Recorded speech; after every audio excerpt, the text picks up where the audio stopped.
Hello, welcome to another beautiful day right here on Diplomatic Perspective, reaching you live and direct from the nation's capital, Abuja, Nigeria. My name is Ramsey Enoch Agbo, and now we want to look at something very important. Today we want to look at the role of religion in diplomatic relations. And joining me on the conversation is someone that is very familiar, all right, with the terrain. He's the director, ecumenism and interfaith at the youth wing of the Christian Association of Nigeria in the person of Dr. Peter Daudo. He's my guest today. It's good to have you join us on Diplomatic Perspective. Thank you. Let's look at the president attending, of course, the inauguration. You know, a lot of people were saying so many things. Some people said he was of the other faith. He's a Muslim. He's not a Catholic. He's not a Pentecostal. But then he was invited. He didn't just go. He got an invite. And of course, a lot of people were saying this is another opportunity for Nigeria to get on a good note on the global map. What's your thought about this invitation and the president having to honor that invitation? Thank you, Mr. Ramsey. First, I want to say that the invitation is a sign that all religion, all faiths look up to one God. What the Pope demonstrated was to tell the whole world that Christianity is not a religion, but a way of life. And so for that, we embrace everybody. And that's one thing the Pope demonstrated. And then looking at the president's visits, now for him to be of the other religion and attend and honor that invitation, someone could have sent a delegate and said, go and represent me. But he went himself, which is a show that he embraced all religion. As a president of a nation, you are not just a president of one religion, but the president of everyone, all put together. So that's what he demonstrated.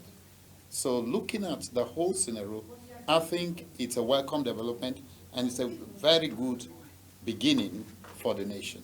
All right, let's quickly look at what role do you think religion can play in international relations, because diplomacy, as a matter of fact, the reason why I'm asking this question is because a lot of people feel religion is just what people practice. I am a Christian, I am a Buddhist, I am a pagan, I am a Muslim, and all of that. But then, does religion play any role in diplomatic relations? Very well, yes. Religion plays vital roles in diplomatic relations. For example, religion plays a very good role in cultural understanding of nations. Now, looking at nations and the religions they practice helps you to understand their cultural practice. And so, when you're getting there, now through religion, you'll be able to understand their ways of life, and it will help you to relate with them, the way you should. This is one thing that religion brings about in the diplomatic relations of nations. And also, religion helps in fostering unity, or let's say, when nations are at loggerheads, most religious leaders are the ones used to, to dialogue and bring about peace. Looking at religion, most religion preaches peace. So religion helps in building peace in nations. Now, when nations are, having squabbles, religious leaders are mostly the ones used to, interfaith between one nation and the other in order to foster peace. Is a bridge builder. Religion is a bridge builder between nations. It builds bridges and helps nations to live at peace. So religion helps in building the peace of the nations, and then religion helps to build trust. Okay, religion helps to Build build trust trust in nations between nations. between nations of the Yes. world. Now let's look at the people who practice these religions. You know, there are so many persons who believe they cannot associate, all right, with some countries that doesn't practice their religion. You know, what's your thought about that? Because there are some persons that if you call certain country now, they say, no, no, no, no, no.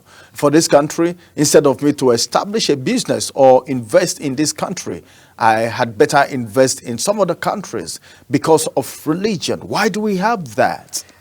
I think for some of these persons, it's just their own perspective from a distance.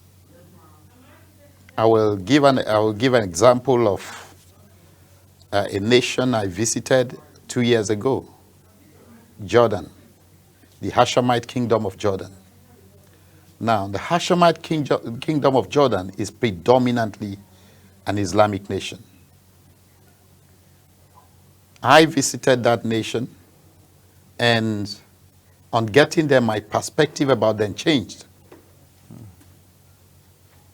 If you give me the opportunity today, I want to establish a business there, not minding their religious practice. Because from the distance, before I got there, I used to hear a lot of things about them. You know, seeing that they are they are an Islamic nation, so they are hostile and all that whatnot.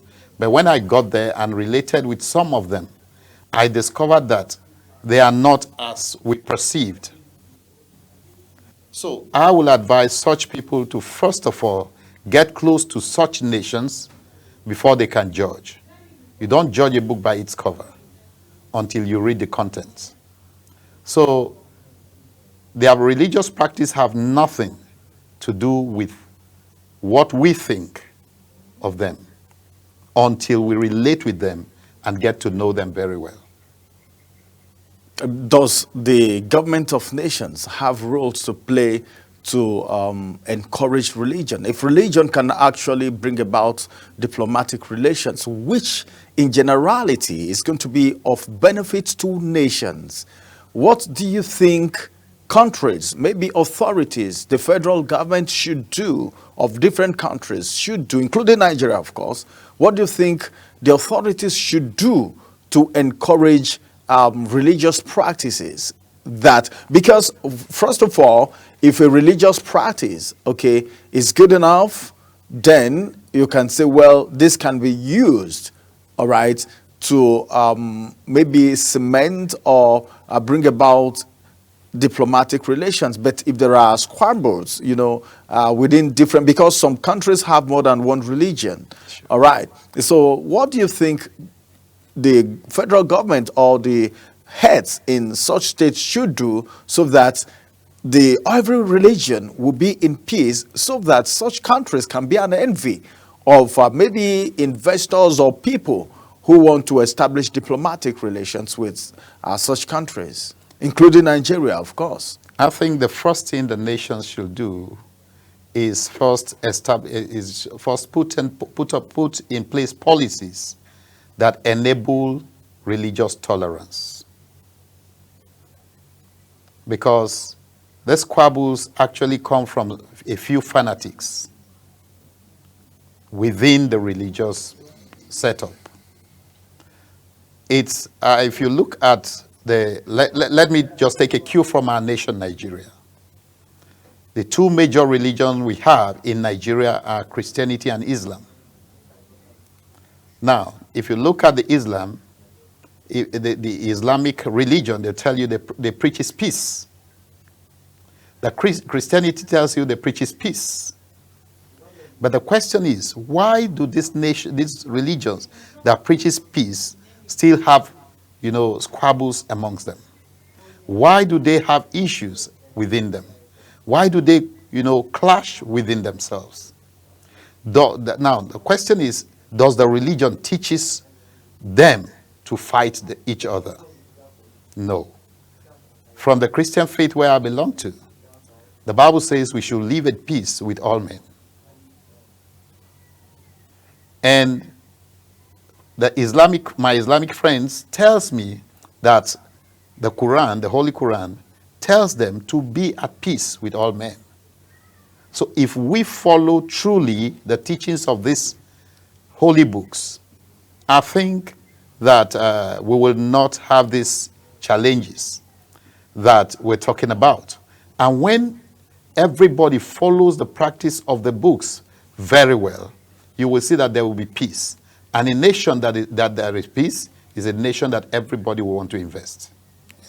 No, all right, that's fantastic. I think I like that line where you say a nation where there is peace. A lot of people would want to invest in such nations, and that's what Nigeria need at this very particular point in time. So Nigerians are expectant. After the inauguration of the Pope, the inauguration has come and gone. Our president has visited, and there are a lot of expectations. Do you also have expectations from the president attending that inauguration? Very well. My major expectation from the president's attendance of that inauguration is to come back to Nigeria and then look into the situations of Nigeria and then see how he could, enforce policies that will bring about the peace first of our nation. Because the truth is that there are no peace.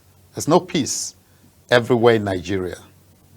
Me and you, we are seated here peacefully, but there are people out there in some communities who are not seated peacefully, who cannot even sleep.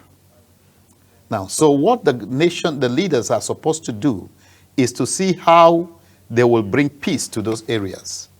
I believe that the president is a man who will understand that his visit to Rome will not just go as a waste. So he will do something positively to see that peace returns to the nation, because if I listen to the newly elected Pope, or the newly inaugurated Pope very well, one of his heart cry is to see that there's peace in the whole world. So if that is the mind of the Pope and the president visited him, then the president should take at least a lead from what the Pope preaches, and see how he can bring about peace in Nigeria. All right, that's well spoken right now. Let's look at something very vital. Apart from peace, do you think because one of the things the president has ever talked about is the fact that almost everywhere he goes, he talks about how to woo investors into Nigeria. Now, let's look at that visit. Do you think at that visit, at that inauguration, or after the inauguration, if you are an investor and you are being wooed to come into Nigeria to invest and boost our economy, what will you do? Will you accept looking at the situation? Or what do you think are the things that can make a country, all right, conducive for diplomatic relations? Especially when I say diplomatic relations, it's all encompassing already. I understand. You see, if you ask a question, if I'm an investor and I'm being wooed to come to Nigeria at this time, will I come? I'll have a second thought. Why? Because the major thing that should bring me into Nigeria and make me comfortable in Nigeria had not been put in place, which is the peace. So, if you are to woo me into Nigeria out of my country right now as an investor, I'll tell you, okay, I would love to come, but first of all, bring in peace.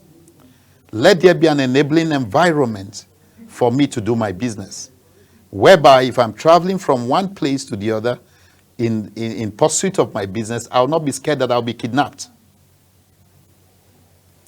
I'll not be scared that, some group of persons will block me on the way, kill me, and take whatever I have. So that should first be put in place. I think the major thing to do now is not to woo investors. The major thing to do now is to build that peaceful nation that Nigeria used to be, and investors will come on their own. because Nigeria is a fertile land. All right, Nigeria is a fertile land, and what Nigerians are looking for is to have a better life. And as a matter of fact, the president is doing his bit, but then attending the Pope's inauguration, a lot of people were saying so many things. And if, as the president was going there, what do you think? I need to ask this question, of course, because a lot of Nigerians, if you were on the social media, you see what people were writing. You can see people saying so many things. And, you know, you mentioned something that ordinarily some presidents would have said, okay, let me send a representative. Sure. But he looked at it as an honor, and the president went there himself. Does that have an implication for Nigeria? Yes, it and does. other countries? Because I think that invitation could also send messages to other countries. Wow, Pope inviting the president of Nigeria? Yes, it does have a very positive implication on Nigeria, because that invitation actually had put Nigeria on a very good spotlight.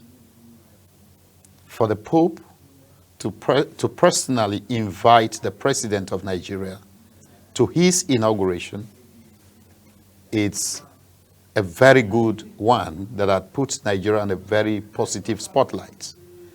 And secondly, for the president of a Muslim background to have honored the invitation of the Pope, not just going to Rome. He didn't go to Rome and stayed in the hotel. He went to Rome and went to St. Peter's Basilica. He sat down throughout the Mass, attended the Mass all through. And if you had been to St. Peter's Basilica before, or you've watched it, you discover that the service or the Mass is held in an open air under the scorching sun. The president sat under that sun all through and attended the Mass from the beginning to the end of the Mass. It speaks volume that he is a man who is willing to embrace all. Well, that speaks volume. I was wondering, because attending that Mass all through, instead of just look for a place, have a time with the Pope and just fly back or fly somewhere else, he went to do that, and that speaks volume.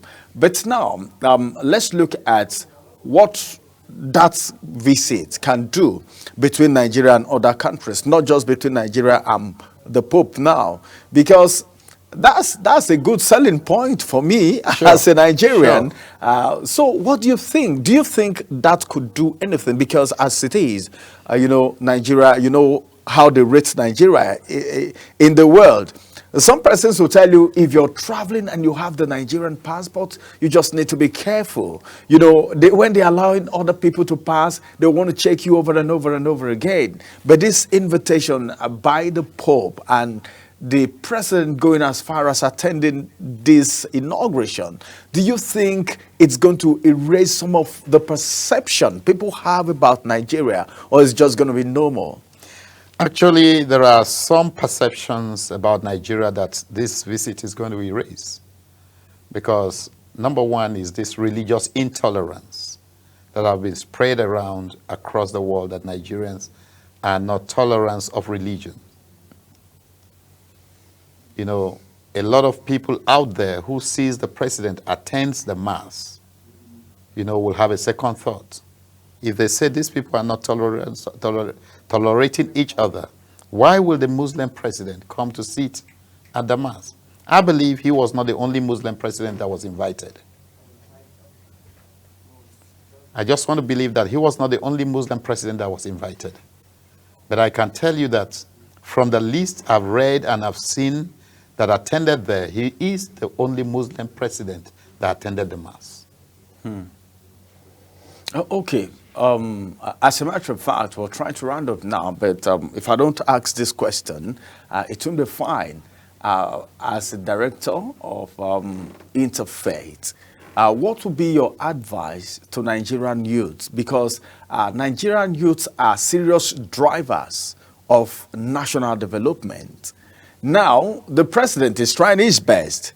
Even though Nigeria is not where they want to be yet, Nigerians want to see when they can go to the market and get food very cheap and all of that, move from one place to the other without fear, and of course, do so many things. I know we are not there yet, but then what role do you think Nigerian youths should play? Nigerians are traveling every day. You know, the youths, if they jackpot, that's all. They don't even think about doing anything to foster diplomatic relations. We're talking about diplomatic relations here. What role do you think, or how do you think youths who travel from Nigeria can be good ambassadors of the country so that the world can see us in a better way, just the way the Pope just saw our president and invited him?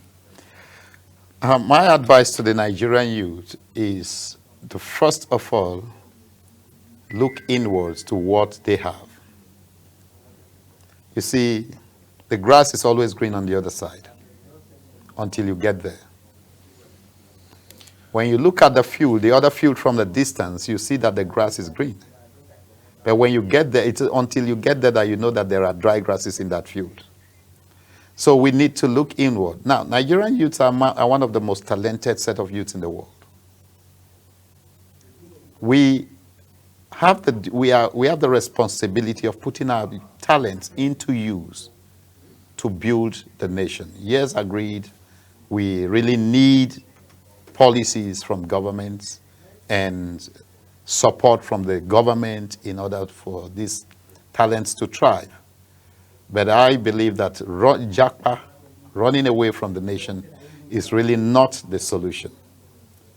Because what you run away from will still be there waiting for you in the next 20 years until you face it headlong and solve it. The beauty of this nation lies in the hands of the youth. I want to commend most of our youths who are really busy doing wonderful works, doing great works. Yes, a lot of them who do not have job are taking to the social media, creating content and creating jobs for themselves. I want to applaud them. And I still want to encourage others to take a cue from these ones and see whatever way, whatever talent the Lord has enabled you with, put it into use. You might not get the result you are expecting, but certainly you will not remain where you were yesterday. I think that's the hit point for me. Just keep doing the right thing that you're doing. Just keep doing it, because there is a seed time and harvest time that you can take away.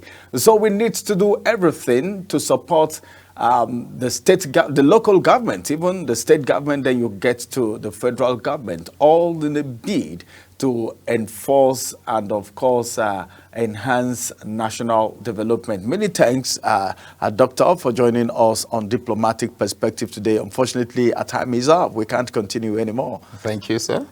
All right, this is going to be the size of Diplomatic Perspective. Today, we've been able to look at the role of religion in diplomatic relations, taking cognizance. Of course, we are taking cue from the aftermath of the president's attendance of the Pope's inauguration. To Nigerians, it means so much, and we've heard that, of course, that could put Nigeria in a good light before the world, because it's not easy for a Pope to invite the president. How many presidents were invited? But now, expectations are much from Nigeria. The expectation is so much from Nigerians. And, of course, we are still looking forward, keeping our fingers crossed, to see how all of this will develop into boosting the economy and, of course, national growth. My name is Ramsey Enoch Agbo. Many thanks for joining us on Diplomatic Perspective today. Bye-bye for now, and have a wonderful time ahead of you.